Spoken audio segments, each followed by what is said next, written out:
아주 오래된 이야기인데 벌써 한 10년 전의 일이에요. 제가 제 박사과정 논문을 지도하던 선생님이 53이신데 그때 당시에 그분이 갑자기 돌아가신 거예요. 그래서 이제 장례를 치르게 됐는데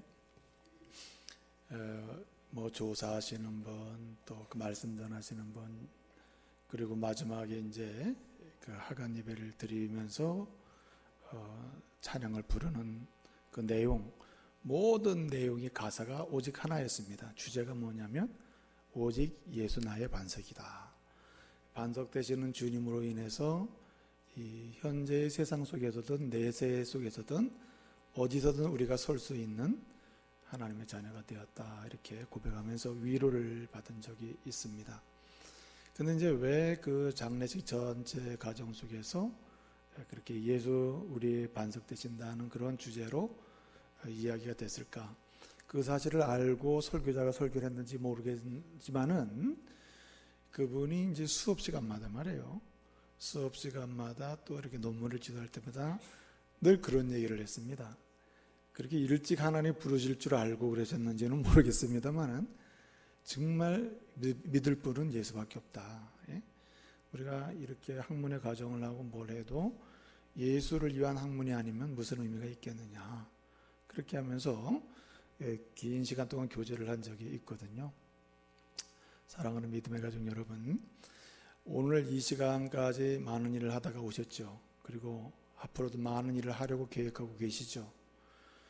여러분은 모든 해오시던 일이나 앞으로 계획하시는 모든 일에 예수 그리스도를 반석으로 놓으시기를 바랍니다.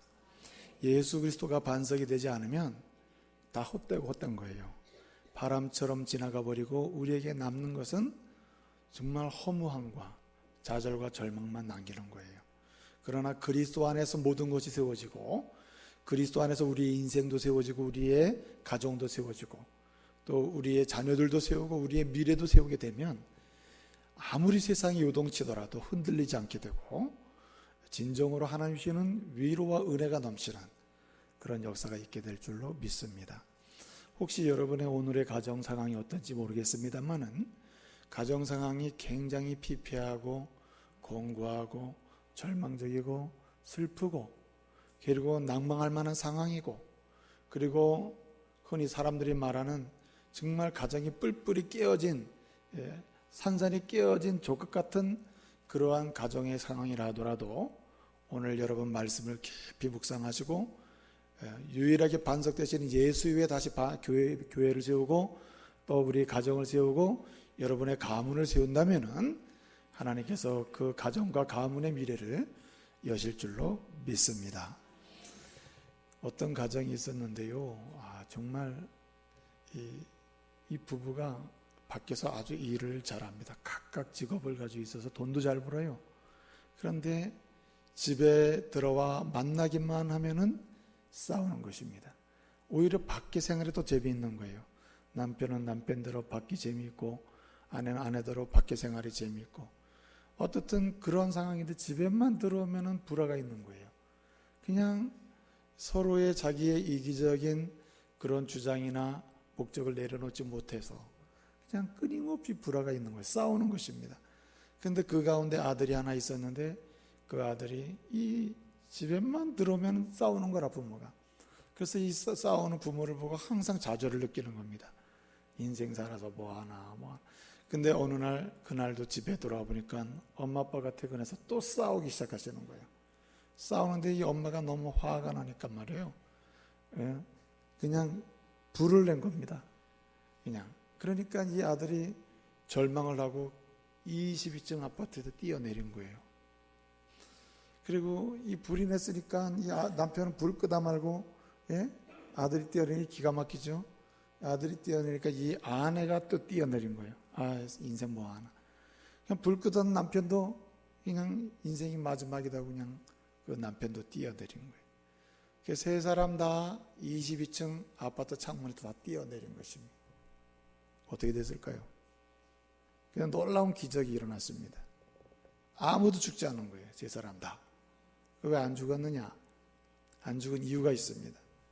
아버지는 재배족이고 아내는 날라리고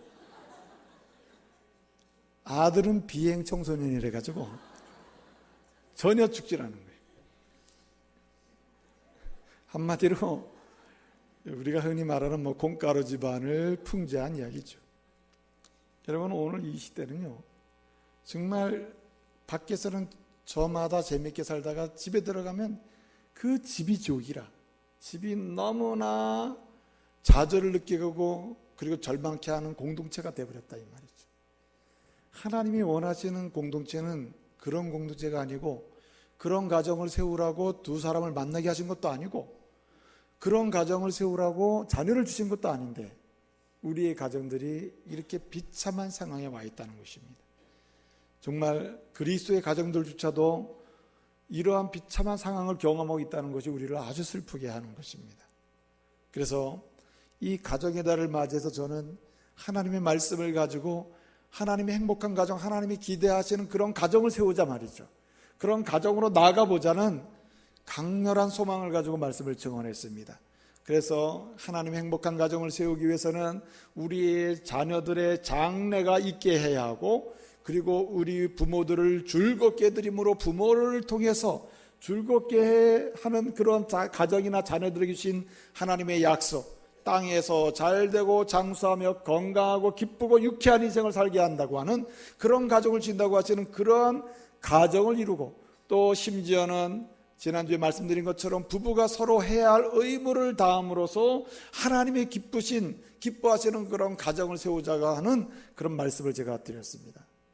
근데 여러분, 부부가 의무를 다하고자 하나 잘 안 되고, 자녀들의 장래를 있게 하고자 하나 안 되고, 부모를 즐겁게 하고자 하나 오히려 그렇게 되지 않는 이런 현재 상황이 있다 이 말이죠. 여러분, 이런 세 가지의 문제, 자녀의 장래를 있게 하거나 그리고 부모를 즐겁게 함으로 약속된 땅에서 잘되고 장수하는 영육간의 강건한 인생을 사는 즐거움, 그리고 부부가 의무를 다함으로써 하나님이 부부에게 주시는 진정한 하나됨과 그 기쁨을 누릴 수 있는 가정을 세울 수 있는 그런 방법이 뭐냐 말이죠.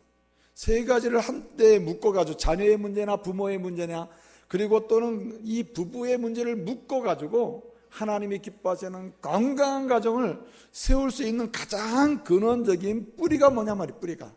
그 뿌리에 대해서 오늘 말씀을 드리려고 해요.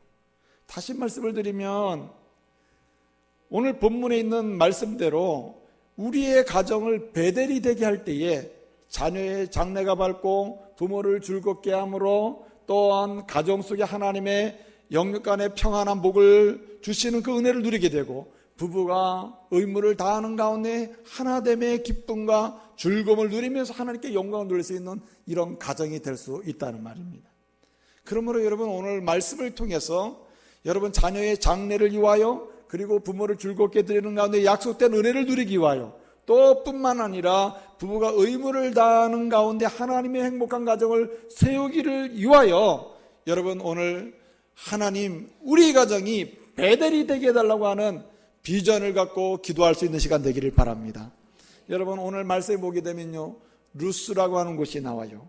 야곱이라고 하는 사람이 부엘세바를 떠나서 하란이라고 하는 곳으로 이제 도망을 가게 됩니다. 왜 도망하게 됐습니까? 그 형을 속이고 아버지를 속이고 형이 받아야 될 아버지의 모든 축복을 자기가 다 가로챈 겁니다. 심지어는 형의 배고픔을 이용해가지고 형의 장자권까지 탈취한 사람이 야곱이에요. 이제 이 형이 자기의 모든 것을 빼앗기고 아버지로부터 받아야 될 축복을 동생이 가로챈 것을 알고는 이 에서가 어떻게 합니까? 아버지 이삭이 죽기만 한다면, 아버지 이삭이 돌아가시면 즉시로 내 동생 야곱을 내가 죽이리라, 이렇게 생각한 거예요. 그래서 에서의 이러한 마음과 계획을 알고 있는 그 엄마는 어떻게 합니까? 이제 야곱을 불러서 얘기하는 거죠. 너 여기서 살 수가 없다. 아버지가 돌아가시면 즉시로 형 에서가 너를 죽이고자 마음 먹고 계획하고 있으니 너는 이곳을 떠나란 말이죠. 그래서 자기가 사기치고 거짓말하고 그리고 자기가 뿌린 이런 거짓과 사기의 씨를 뿌려서 거둔 결과가 이제 죽게 되었으니 그 결과로 도망을 가게 된 것입니다. 어머니의 이야기대로 그는 외삼촌 라반의 집으로 도망을 가게 되는 것이죠. 브엘세바에서 도망을 가서 하란으로 도망가게 되는데 그 거리가 적어도 약 800km가 넘습니다. 걸어서 가면 한 달이 넘게 가는 것이죠. 한 달이 넘게 가야 그 하란을 갈 수 있는 것입니다. 근데 여러분, 그 하란으로 가는 그 길이 얼마나 먼 길이고 험난한 길입니까? 여러분, 중동 사람들은, 이 고대사의 중동 지역에 살던 사람들은 먼 길을 갈 때 혼자 가지 않습니다. 왜냐하면 광야길을 가야 되기 때문에 거기는 도적이 있고 강도가 있고 맹수가 있기 때문에 홀로 가다가는 생명의 위협을 당해요. 그렇기 때문에 이제 거기는 몇 사람씩 모여서 그 길을 가게 되는데, 오늘 야곱은 홀로 외로이 고독하게 두려운 마음을 가지고 혼자 떠나게 된 겁니다. 하루 길을 가고 이틀 길을 가고 드디어 3일째 길을 가게 됐습니다. 그리고 저녁을 맞이했습니다. 그 도착한 곳이 바로 루스라고 하는 곳입니다. 오늘 본문 12절에서는 이렇게 말합니다. 11절 이하에서는 이렇게 말합니다. 한 곳에 이르렀다고 그랬어요. 한 곳에 이르렀다고 했습니다. 그곳이 바로 루스입니다. 여러분, 루스라고 하는 것은 특별한 곳이 아닙니다. 광야의 한 지명 이름이요, 그냥 사람들이 특별히 사랑하는 곳도 아닙니다. 그것은 사람들이 거기 굉장히 뭔가 살고 싶어 하는 곳도 아닙니다. 그냥 광야의 한 지점이에요. 평범한 장소입니다. 어떻게 보면은 사람들의 눈에 띄지 않는 곳이고 알아주지도 않는 장소고 어떻게 보면은 버림받은 땅일지도 모릅니다. 근데 여러분, 오늘 그곳이 우리의 가슴 속에 들려지고 있고 그곳이 우리의 귀에 들려지고 그곳이 오늘 우리에게 전해지고 있는 것입니다. 왜 그렇습니까? 평범한 곳, 알아주지 않는 곳, 중요하지 않는 곳, 사람들이 관심 갖지 않는 그곳이 뭐가 됐기 때문에 오늘 우리에게 들려지고 있습니까? 베델이 됐기 때문이에요. 베델의 뜻이 뭡니까? 하나님의 집이라는 뜻입니다. 여러분, 사람들이 관심 갖지 아니하고 무관심하고 사람들에게 버림받은 곳, 어쩌면은 버려진 곳, 광야 같은 곳, 험난한 곳, 이런 곳도 하나님의 집이 될 때에 그곳은 유명해져요. 그곳은 아름다워져요. 그곳은 의미가 있어져요. 그곳은 생명이 있게 돼요. 그곳은 행복이 있게 되는 줄로 믿으시길 바랍니다. 여러분, 우리의 가정이 루스 같을 수도 있어요. 평범한 가정, 어쩌면 광야에 던져져 있는 이 루스 같은 곳, 이 세상 속에 던져져 있는 그냥 하나의 평범한 가정, 알아주지 않는 가정, 어쩌면 여러 가정들 중에서도 부족한 가정, 힘든 가정, 어려움이 있는 가정, 분열이 있는 가정, 싸움이 있는 가정, 그리고 상처가 있는 가정, 아픔이 있는 가정, 이런 가정일 수가 있다 이 말입니다. 근데 여러분, 이런 가정도 베델이 되면 희망이 있어요. 이런 가정도 하나님이 되면은, 하나님의 집이 되면은 소망이 있습니다. 이런 가정도 하나님의 집이 되면은 반드시 하나님의 역사가 일어난 줄로 믿으시길 바랍니다. 여러분, 하나님의 집 베델은 무슨 역사가 있습니까? 생명의 역사가 있는 곳이에요. 베델은 어떤 곳입니까? 하나님의 영광이 나타나는 곳이에요. 베델은 뭐가 있는 곳입니까? 거기에는 위로와 소망이 넘치는 곳이에요. 베델은 어떤 곳입니까? 광야 속에 던져져 있더라도 그곳이 베델이 되면 하나님의 집은 안전이 있는 곳이란 말이에요. 그러므로 여러분, 흔들리고 불안하고 두려움이 있고 염려가 있고 그리고 분열이 있고 싸움이 있고 증오가 있고 비판과 정죄가 있는 오늘 정말 버려진 이런 가정 같은 모습이 우리의 가정이라 하더라도 여러분, 오늘 주님 앞에 나와서 주의 말씀을 의지해서 하나님, 우리 가정도 베델이 되게 해주십시오. 우리 가정도 하나님의 집이 되게 해주십시오. 우리 가정도 하나님이 주인이 되는 집이 되어 주십시오라고 기도하며 나갈 때, 우리 가정을 베델이 되기를 소원할 때에 하나님은 베델의 영광을 보게 하실 줄로 믿습니다. 베델의 희망, 베델의 평안, 베델의 위로, 베델의 안전, 베델의 영광을 경험하게 하시는 거예요. 그러므로 사랑하는 믿음의 가족 여러분, 오늘 우리는 우리 가정을 베델이 되게 하기 위해서 우리는 어떻게 해야 될지 다 말씀 속으로 들어가야 합니다. 나라는 인생이라는 집을 베델이 되게 하기 위해서 어떻게 해야 되는지 우리는 오늘 말씀 속으로 들어가야 한다는 말입니다. 여러분, 여러분의 가정이 무엇이 있습니까? 정말 세상 속에서 귀하게 쓰여지고 의미 있어지고 사용될 만한 무엇인가 있습니까? 여러분이 생각할 때는 우리 집안엔 쓸만한 게 하나도 없어, 의미 있는 게 없어, 우리 집안에는 있는 것 치고 별 중요한 게 하나도 없어, 이렇게 생각할 수 있을 수 있다 이 말이죠. 여러분, 루스에는 무엇이 있었습니까? 루스에는 오직 찾아보고 찾아봐야 뭐가 있었습니까? 돌이 있었다. 돌. 여러분, 광야의 돌이 무슨 의미가 있습니까? 광야의 돌이 무슨 쓰임받을 만한 뭔가 목적이 있겠습니까? 그래서 여러분, 오늘 야곱은 3일째 되는 날 루스에 도착하고 그곳에서 잠을 자는데 널려져 있는 그 돌 하나 취해가지고 겨우 사용할 수 있는 게 뭡니까? 베개로 사용하나요? 베개로. 근데 여러분, 베델이 되면 그 돌 같은 쓸모없는 것도요, 반드시 유용하게 사용될 수 있는 기회가 있을 줄로 믿으시길 바랍니다. 여러분 생각할 때에 우리 자녀들은 참 특별하지도 않고 미래가 별로 밝지도 않는 것 같고 희망이 없는 것 같아, 우리 집에 있는 우리 가족들을 보면 어째 하나같이 이 모양이냐라고 생각할 수 있을 수 있다 이 말이죠. 어떻게 보면 루스라고 하는 지역에 널려있는 돌처럼 그냥 무능력하게 보이고 힘없어 보이고 쓸모없이 그렇게 놓여있는 것처럼 보일 수 있다 이 말이에요.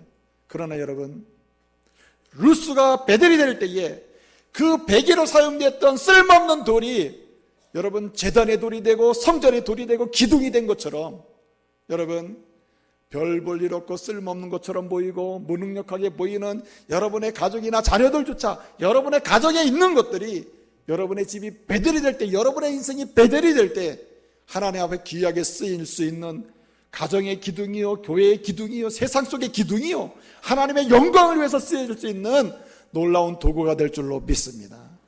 여러분 오늘 말씀 보세요. 루스에 있는 버려진 돌, 쓸모없는 돌, 쳐다보지 않는 돌, 그들 겨우 사용해봐야 나를 위해서 쓸 수밖에 없는 돌. 근데 여러분, 그들이 어떻게 됐단 말입니까? 그곳이 베델이 될 때, 하나님의 집이 될 때, 그것이 오늘 18절 이하를 보니까 뭐라고 말씀하고 있습니까? 기둥이 되고 있잖아요. 기둥이 되고 있잖아요. 성전의 기둥이 되고 하나님께 영광 돌리는 기둥이 되고 단이 되고 말이에요. 제단이 된단 말이에요. 여러분, 지금까지 인생을 어떻게 사셨습니까? 여러분 개개인의 인생을 돌아보면 참 아쉽고 후회스러워 이런 마음 들 수도 있을 거예요. 내 인생은 왜 이런가, 어쩌면 이렇게 변화가 없는가, 이럴 수도 있어요. 근데 여러분, 오늘 여러분은 희망을 가져야 됩니다.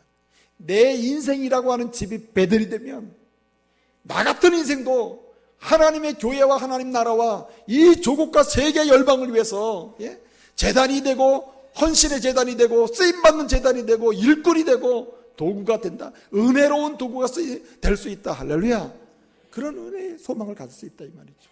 그러므로 여러분, 우리는 우리 자신이라는 인생의 집을 베델이 되게 해야 합니다. 우리 가정을 베델이 되게 해야 합니다. 여러분의 사업의 터를 베델이 되게 해야 합니다. 여러분의 삶의 현장을 베델이 되게 해야 합니다. 특별히 여러분의 가정을 베델이 되게 해야 합니다. 여러분, 어떻게 하면 우리 가정이 또 우리 인생이라는 집이 하나님의 집, 하나님의 가정, 하나님의 성전, 하나님의 전, 베델이 될 수 있다는 말입니까? 여러분, 오늘 본문 말씀은 가장 중요한 사실을 하나 알려줍니다. 우리의 인생이라는 집이, 우리의 가정이 베델이 될 수 있는 길, 하나님의 집이 될 수 있는 길은 무엇인가? 사다리를 바라봐야 한다는 말이에요. 따라합시다. 사다리를 바라보라. 오늘 여기 12절 보니까 이렇게 말씀하고 있습니다. 꿈에 본즉 내가 바라보니 뭘 바라봤다 그랬어요? 꿈에 본즉 사닥다리가 놓였는데, 이렇게 말씀하고 있습니다. 여러분, 내 인생이나 우리 가정을 하나님의 집 베델로 세우기 위해서는 그 시작이 무엇이어야 되는가, 그 중심이 무엇이어야 되는가? 사다리여야 된다. 사다리. 그 사다리는 뭘 가르쳐주고 있습니까? 여러분, 오늘 말씀에 보니까 사다리가 꿈에 본즉 사다리를 바라보니까 그 사다리가 땅에 세워졌는데 그 끝이 어디에 닿았다 그랬어요? 하늘에 닿았고 라고 했습니다. 그러니까 그 사다리는 무슨 사다리입니까? 하늘과 땅을 연결해주는 다리요, 사랑과 하나님을 연결해주는 다리라요. 오늘 말씀해 보니까는 그 땅에 그 다리, 사다리가 세워졌는데 그 끝은 하늘에 닿았고, 또 말씀을 보니까 뭐라 그랬어요? 13절에 보니까 그 사다리 끝 이외에 누가 서 있다 그랬어요? 하나님이 서 계시더라. 하나님이. 그러니까 이 사다리는 하나님과 우리 인생을 연결하는 다리요, 죄인과 하나님을 연결하는 다리요, 죄인과 거룩하신 하나님을 연결하는 다리예요. 이 사다리는 누군가? 바로 예수 그리스도이심을 믿으시길 바랍니다. 그래서 오늘 본문에 야곱이 꿈에 본 적 사다리가 보이는데, 이 사다리를 보니까 그 다음에 역사가 시작되기 시작했단 말이에요. 여러분, 루스가 베델로 나가는 역사, 루스가 베델의 기적을 보는 역사, 루스가 하나님의 집으로 세워지는 역사의 시작은 무엇인가? 사다리에 있다는 거예요. 사다리. 여러분, 오늘 본문에 땅에 놓여졌고 하늘에 닿아 있으며 그 하늘에 닿은 꼭대기에 서 계신 분이 하나님이 계신다고 하는 이 사다리는 오늘 이 땅에 성육신 하셔서 이 땅에 오시고, 그리고 우리를 위해 죽으시고 부활하시며 우리의 모든 죄의 짐을 지고 십자가에 죽으시고 피 흘리신 예수 그리스도를 가리키는 거예요. 이 예수 그리스도의 말로 땅과 하늘을 연결하신 분이요, 이 예수님의 말로 죄인인 나와 거룩하신 하나님을 연결하신 분이라. 그래서 여러분, 우리 가정이 하나님의 집 곧 베들이 되기 위해서는 가정의 예수를 주인으로 모셔야 하는 것입니다. 가정의 중심에 예수님을 모셔야 하는 거예요. 모든 가정의 모든 일의 시작과 내 인생이라고 하는 집을 베델로 세우기 위해서는 내 인생의 모든 시작과 내 인생의 모든 일을 바로 예수 그리스도로 가는 그분을 통해서 세워가야 한다는 말이죠. 오늘 말씀 보세요. 루스라고 하는 곳이 베델로 바뀌는 과정을 보게 되니까 어떻게 됩니까? 이 야곱이 사다리를 보고, 사다리를 통해서 또 주변을 보니까 누가 보이기 시작해요? 사다리에 오르락 내리락 하는 하나님의 천사가 보이기 시작합니다. 무슨 말입니까? 예수 그리스도를 수종 들고 그 영광을 찬송하는 천사가 보이는 거예요. 여러분, 예수 그리스도를 바라보고 예수 그리스도를 삶의 중심에 놓게 되면은 예수 그리스도를 수종들면서 오늘 예수로 말미암아 하나님의 자녀된 저와 여러분을 섬기고 돕는 천사의 사역의 은혜도 경험하게 될 줄로 믿으시길 바랍니다. 하나님은요, 하나님의 천군 천사를 통해서 하나님의 자녀들을 오늘도 지켜주고 계시는 거예요. 근데 여러분, 이 모든 일이 누굴 통해서? 예수를 통해서 시작되는 것입니다. 그리고 그 사다리를 야곱이 보니까 그 끝이 하늘에 닿았는데 그 위에 누가 서 계셔요? 하나님이 서 계신다 그랬습니다. 성부 하나님께서 서 계시는 거예요. 여러분, 성부 하나님을 우리가 어떻게 만날 수 있습니까? 하나님을 우리가 어떻게 대면할 수 있다는 말입니까? 죄인인 우리가 어떻게 하나님께 나아갈 수가 있단 말입니까? 야곱이 하나님을 보게 되니 하나님을 어떻게 봅니까? 사람의 눈으로 어떻게 하나님을 볼 수 있단 말입니까? 사다리를 보고 사다리를 거쳐서 하나님을 보게 되었다는 말이에요. 여러분, 누구든지 인생이 하나님의 집으로 변화되는 과정 속에는 예수 그리스도를 통해서 하나님을 만날 때예요. 예수 그리스도를 통해서 하나님의 영광을 볼 때에 우리는 하나님의 집으로 바뀌기 시작하는 거예요. 그래서 가정을 하나님의 집, 꼭 베델이 되게 하는 가장 근원적인 시작은 예수 그리스도를 중심으로 가정을 구조화시키는 것입니다. 그래서 가정 중심에 예수를 모시고 예수를 바라보고 예수를 앙망하고 예수를 보는 가운데 예수의 십자가를 만나고, 그리고 예수의 십자가에서 흘러내리는 예수의 피를 만나고 예수의 피를 통해서 자신의 제사함의 은혜를 경험하고, 그리고 가족의 제사함의 은혜를 경험하고, 그리고 그 제사함의 은혜 속에서 하나님이 기뻐하시는 것이 무엇인지를 보면서 예수를 통해서 모든 가정의 일들을 다시 구조화시켜 나가는 거예요. 가정의 비전도, 가정의 사업도, 가정의 일들도, 가정의 기쁨이나 슬픔도, 절망이나 희망도 모두 예수 그리스도 안에서 해석을 해 나가는 거예요. 그래서 여러분, 가정에 슬픈 일이 있을 때 예수를 제일 먼저 모셔놓고 예수를 통해서 슬픈 일을 보게 되면 그 슬픈 일을 통해서 오는 하나님의 위로를 발견하게 돼요. 가정에 큰 기쁜 일이 있을 때 예수를 중심에 놓고 예수를 제일 앞세워서 놓고 그 기쁜 일을 보게 되면 하나님이 이 일을 통해서 무슨 영광을 받으실지 보게 되는 거예요. 여러분, 절망적 상황에 있는 우리의 자녀들을 보기 전에 예수를 통하여 우리 자녀들을 보게 되면은 자녀들의 미래가 어떻게 주님의 손에 의해서 열려지고 준비되고 있는지를 보게 되는 줄로 믿으시길 바랍니다. 그래서 절망치 않게 되는 거예요. 여러분, 예수를 통해서 모든 것을 보기 시작하면 마지막에 우리가 받는 게 있습니다. 오늘 말씀해 보니까 뭐라고 말씀합니까? 사다리를 통하여 천사를 보게 되고, 사다리를 통해서 하나님을 만나게 되고, 예수님을 통해서 하나님 만나니 그 하나님이 무슨 말씀을 하십니까? 예수를 통해서 궁극적으로 하나님의 말씀을 받게 됐다는 말이에요. 그 사다리 끝에 서 계신 주님께서 입을 열어 말씀하셨다 그랬잖아요. 뭐라고 말씀하십니까? 내가 지금 현재 누워있는 땅을 내가 너에게 주겠다. 뿐만 아니라 너와 네 후손이 동서남북으로 쫙 퍼지게 하겠다. 흥왕하게 해주겠다. 뿐만 아니라 내가 너에게 약속한 모든 일이 이루어질 때까지 이 세상 어디에 가든지 내가 너와 함께 있어 너를 절대로 떠나지 않겠다. 지켜주고 보호해주고 내가 절대로 너를 떠나지 않으리라. 여러분, 이 히브리어로 자베카라고 하는 말이 있습니다. 자베카라는 말은 뭐냐면 포기한다, 이런 뜻이에요. 포기한다. 근데 오늘 본문 말씀에 야곱이 예수를 통해서 하나님을 만나고 예수를 바라보니까 하나님 말씀을 받게 됐는데, 그 하나님이 주시는 마지막 말씀이 뭡니까? 내가 너를 절대로 뭐하지 않으리라? 떠나지 아니하리라. 여러분, 떠난다는 말이 자베카라는 말인데, 요 말을 원래 뜻은 뭐냐면 포기한다는 뜻이에요.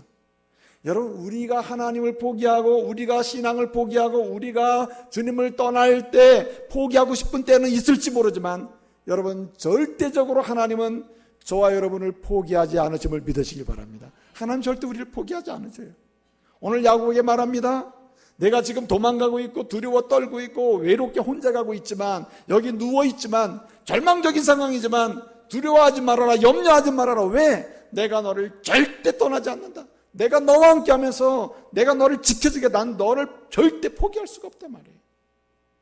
여러분, 누구든지 예수를 통해서 주님 앞에 나가면 주님이 절대로 포기할 수 없는 사람이 되어버려요. 예수 그리스도를 통하여 하나님 앞에 나가게 되면 하나님이 절대로 포기할 수 없는 사람이 되어버려요. 왜 그렇습니까? 하나님께서 그의 독생자 되시는 예수 그리스도, 그 아들 되신 예수 그리스도의 피를 통하여 사심받은 그런 자녀들이기 때문에 절대로 주님은 포기하지 않겠다. 그래서 여러분, 자녀들에게 뭔가 비전을 주고 희망을 나누려고 할 때, 그때 여러분, 모든 비전과 희망을 나누기에 앞서서, 모든 것으로 자녀들을 축복하기에 앞서서, 여러분, 자녀들로 하여금 예수님을 만나도록, 예수님을 신뢰하도록, 예수님께 인생을 맡기도록, 예수님을 통해서 자신의 미래를 꿈꿀 수 있도록 축복하셔야 되는 거예요. 그럴 때 여러분 어떻게 됩니까? 가정이 베델이 되는 것입니다.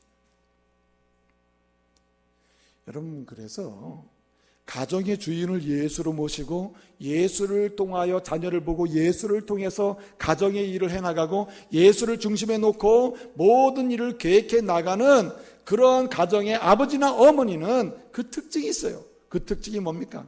하나님을 두려워합니다. 하나님을 경외해요. 하나님이 나 홀로 여기 있으나 나와 함께 하신다. 나를 보고 계신다. 나를 지키시고 계신다. 나와 동행하고 계신다. 나를 지금도 바라보고 계시고 관찰하고 계신단 말이에요. 그래서 오늘 여기 야곱이 뭐라 그럽니까? 잠에서 깨었을 때 그가 어떻게 됐습니까? 두렵도다. 두렵도다. 두렵도다. 하나님이 과연 여기 계시는구나. 나와 함께 계시는구나. 나를 지켜보고 계시는구나. 그는 어떻게 됩니까? 그는 예수로 인하여 그의 삶을 바꾸고 예수로 인해서 그의 삶을 다시 해석하고 예수를 중심으로 자기 미래의 삶, 하나님으로 가는 인생 전체도 다시 보게 될 때에 그는 어떻게 됐습니까? 두려워하고 하나님을 경외하고 하나님이 지금 내 옆에 계신다고 하는 신전의식의 사람으로 바뀌게 된 겁니다, 여러분. 그렇습니다, 여러분. 하나님을 경외하는 그 그리스도를 통해서 가정을 세우고 그리스도를 삶의 주인, 가정의 주인, 인생의 주인으로 모실 때에 베델이 되는데, 그 사람의 모습은 경외하고 두려워하고 하나님을 높이고 지존하신 하나님 앞에서 경건한 인생을 살게 된다는 말입니다.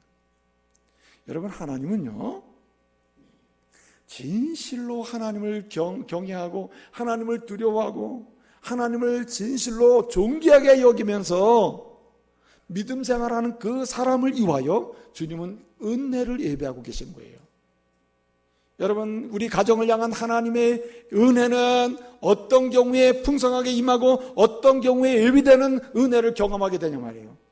아버지로서 하나님을 두려워할 때, 어머니로서 하나님을 경외할 때, 히브리어로 마노라라는 말은 마노라라는 말은 두렵다는 말이거든요.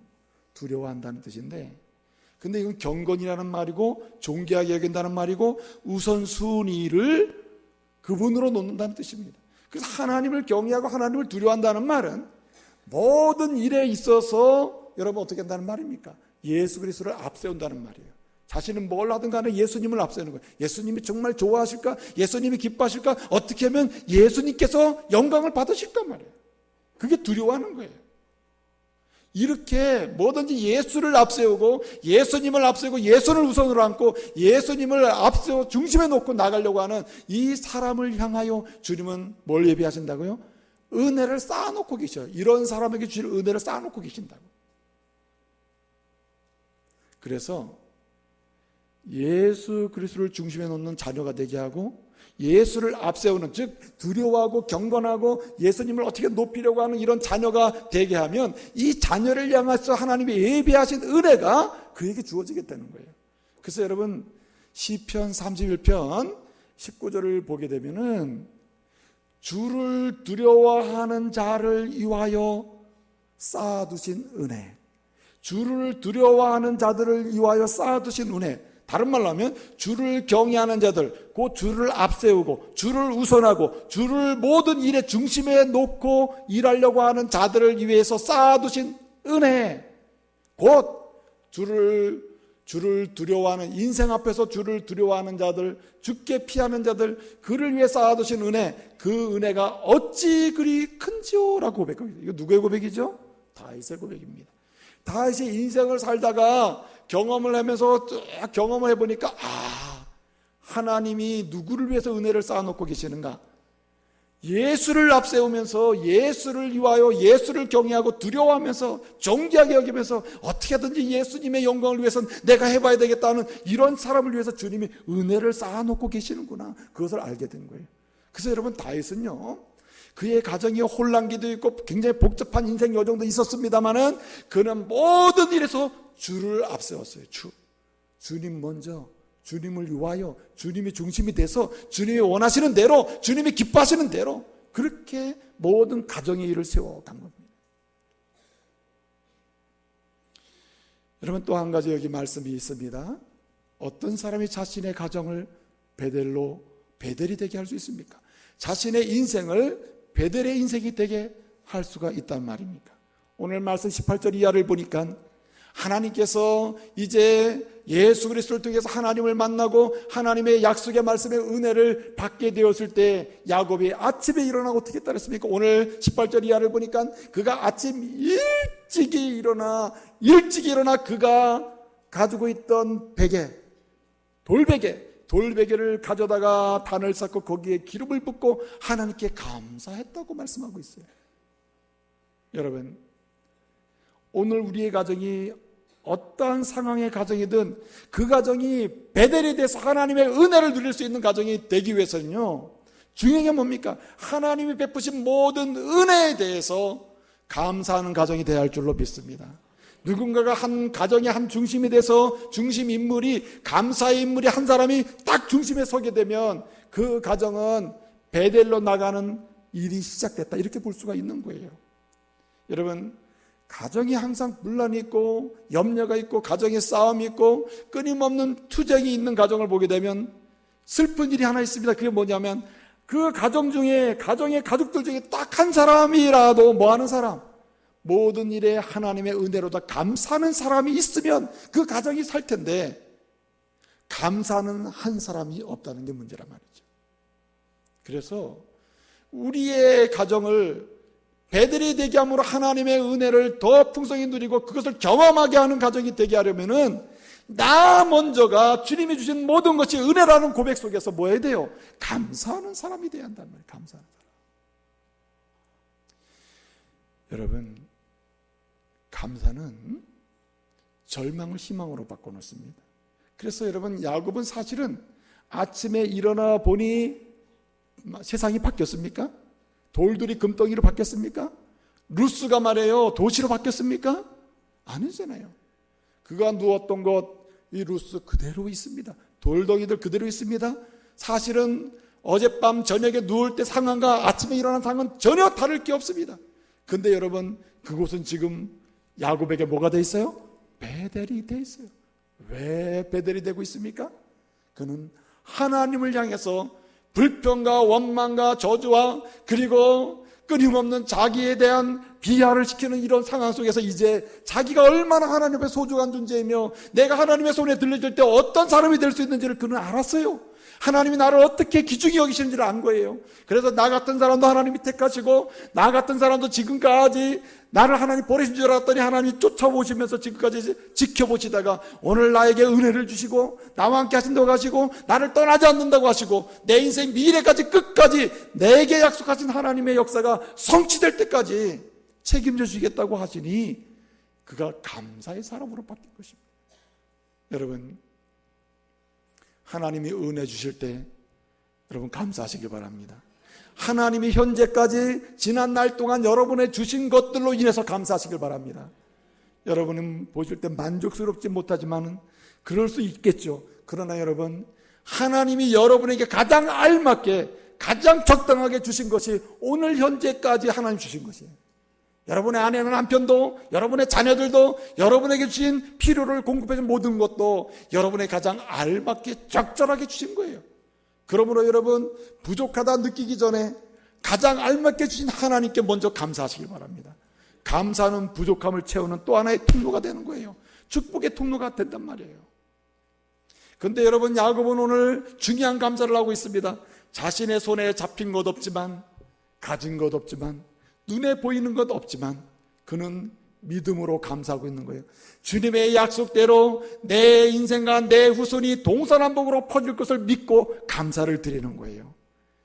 내가 갈 길은 아직도 800km 이상의 긴 거리가 남아있지만 하란까지 도착하는 여정 속에서도 하나님이 확실하게 지켜주셔서 내 몸에 하나 상하지 아니하고 반드시 하란 땅에 도착할 것을 믿고 감사를 드리는 거예요. 그래서 여러분, 가장 위대한 감사가 있다면 내 눈에 보이지 않고 내 손에 잡히지 않고 그리고 내가 전혀 경험하지 못한 것이지만 하나님의 약속대로 말씀대로 반드시 이것이 이루어질 것을 믿고 감사할 때 그것이 위대한 감사임을 믿으시길 바랍니다. 여러분, 그래서 우리는 통 큰 감사를 해야 돼요. 크게 감사해야 됩니다. 하나님, 내 인생의 미래에 하나님께 귀하게 쓰임받는 미래가 있을 줄로 믿습니다. 그 감사해야 돼요. 내 자녀가 지금 이렇게 연약해 보이고 약하게 보이고 부족하게 보이고 쓸모없는 그런 자식처럼 보여도 이 자녀가 하나님의 약속대로 내 후손이 동서남북 퍼질 거라고 약속하신 주의 말씀대로 예수 중심으로 나가게 되면 내 아들 딸도 주님의 손에 들려서 필요할 때 쓰임받을 때 반드시 주님께서 쓰실 줄로 믿습니다. 그리고 감사하시길 바랍니다. 그리고 크게 감사해야 돼요. 미래를 바라보며 확신하면서 말씀에 근거해가지고 감사를 해야 한다 이 말이죠. 그래서 사도 바울은 말이죠, 데살로니가 교회 성도들에게 참 너희가 지금 어렵고 힘들고 공부하고 피곤함이 있지만은 너희는 감사해라. 왜? 감사하는 곳에 뭐가 이루어져요? 하나님의 집이 이루어져요. 베델이 이루어지고 그 베델의 역사 속에서는요, 영광이 있게 돼요. 기적이 있게 돼요. 회복이 있게 돼요. 치유가 있게 돼요. 그러니 감사라는 것이에요. 그래서 데살로니가전서 5장 18절에서 뭐라 그랬습니까? 범사에 감사하라. 이는 너희를 향하신 하나님의 그리스도 안에서 너희를 향하신 하나님의 뜻이라고 했습니다. 여러분, 그리스도 안에서 그리스도로부터 시작된 이 베델의 역사는요, 언제 확장되는가? 예수 이름으로 시작된 이 베델의 역사는요, 감사할 때 베델의 역사는 확장되기 시작해요. 하나님의 집으로 부흥하고 우리 가정이 하나님의 집으로 커가고 확장돼가는 역사는요, 감사의 가정과 더불어 가는 것입니다. 또 한 가지는요, 오늘 말씀해 보게 되니까 20절에 뭐라고 말씀하고 있습니까? 이 야곱이 하나님 앞에 소원하여 가로되, 하나님, 내가 세 가지를 약속드립니다. 하나님은 나를 떠나지 아니하시고 약속하신 대로 반드시 나를 돌아오게 하실 분인데, 그러므로 나는 약속합니다. 나는 평생 예수 잘 믿겠습니다. 나는 평생 하나님의 전을 섬기겠습니다. 나는 평생 내게 주시는 그 무엇이라 하더라도 그 모든 것에서 10의 1주를 떼어서 하나님께 드리겠습니다. 하나님께 하나님의 것을 구분해서 하나님께 감사의 응답을 하며 살겠다고 다짐을 하고 있는 거예요. 여러분, 어떤 것이 베델이 됩니까? 우리의 가정이 베델이 될 수 있는, 하나님의 집으로 될 수 있는, 나아갈 수 있는 그 길이 무엇입니까? 하나님의 말씀을 붙들고요, 뭐합니까? 서약하고 실천하는 것이에요. 여러분, 우리는 지극히 약합니다. 이 야곱을 보게 되면요, 오늘 여기서 이렇게 서약을 했는데 가는 길 하란에서의 삶, 그리고 돌아오는 이 여정 속에서요, 부족한 것도 많았어요. 근데 그는 한 가지 잘한 게 있습니다. 그것이 뭐냐면, 그는 말씀을 의지해서요, 약속의 말씀을 의지해서 어떻게 합니까? 서약하고 실천하고 서약하고 실천합니다. 때로는 넘어질 때도 있고 부족할 때도 있으나 서약하고 실천하는 거예요. 여러분, 사람이 발전하는 사람을 보게 되면 결단하고 실천하는 일이 반복되는 것을 볼 수가 있습니다. 야곱이 여러분 긴 시간 동안 20년 이상을 나그네 생활을 하게 되는데, 이 가나안 땅으로 돌아오기 전까지 20년 이상의 긴 시간 속에서 여러분 확실한 것 하나 있습니다. 그 가정이 베델이 되었고 그 가정이 베델로서 하나님의 복을 받았다는 거예요. 왜 그런가? 거기에는 마지막 중요한 야곱의 태도가 있었습니다. 그것은 무엇입니까? 서약하고 실천하는 거예요. 무엇을 근거로? 하나님이 내게 주신 약속은 반드시 이루어진다고 하는 그 말씀을 근거를 가지고 서약해요. 말씀을 붙들고 또 약속해요. 말씀을 붙들고 결단하고, 말씀을 두고 맹세해요. 그리고 또 하나를 실천해 나가는 거예요. 사랑하는 믿음의 가족 여러분, 여러분이 힘들고 어렵고 공부하고 앞이 보이지 않을 때 여러분의 가정이 베델이 되어야 합니다. 어떻게 베델이 되는 역사를 봅니까? 여러분, 약속의 말씀, 반드시 이루어진 하나님 말씀, 그 말씀을 근거로 해서 하나하나 서약하시길 바랍니다. 하나님, 이 말씀대로 주님이 내게 주시면 내가 이렇게 하겠습니다. 이 말씀대로 내가 이렇게 헌신하겠습니다. 이 말씀대로 내가 내 남편을 사랑해 보겠습니다. 이 말씀대로 내 자녀를 키워보겠습니다. 이 말씀대로 내 가정을 하나님의 가정으로 세워보겠습니다. 내가 이 일을 위해서 뭘 하겠습니다. 하나하나 결단을 해가면서 실천해 나갈 때 하나님은요, 베델이 되게 하시는 거예요. 여러분, 하나님의 말씀이 어떤 말씀입니까? 이사야 40장 8절 이하를 보게 되면요, 하나님의 말씀은 어떻다 그랬습니까?